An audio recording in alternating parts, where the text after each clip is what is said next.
చూడండి, అవి ఎక్కడో బయటకు వెళ్ళాల్సింది పైనుంచి కూడా వచ్చేస్తున్నాయి నోట్లోకి. ఇది కూడా నిర్లక్ష్యం చేస్తే ఇది మైండ్ చేస్తుంది. మైండ్ చేసి అక్కడ కూడా ప్రాబ్లమ్స్ క్రియేట్ చేసి లాస్ట్కి వాడు అనీమియాతో ఈ ప్రాబ్లమ్స్ అన్నిటితో సఫర్ కావాల్సి వస్తుంది.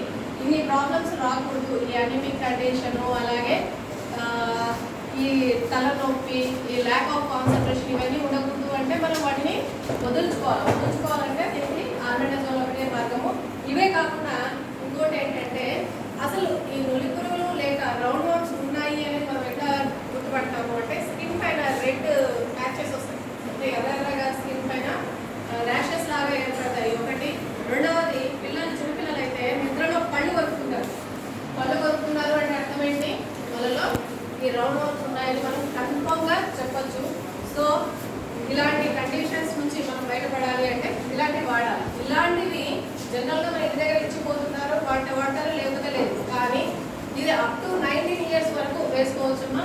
మిమ్మల్ని దృష్టిలో పెట్టుకుని మేడం గారు ఈరోజు ప్రత్యేకంగా ఈ ప్రోగ్రామ్ని మనం కంపల్సరీ చేయాలి అనే మంచి ఉద్దేశంతో ఈ ప్రోగ్రామ్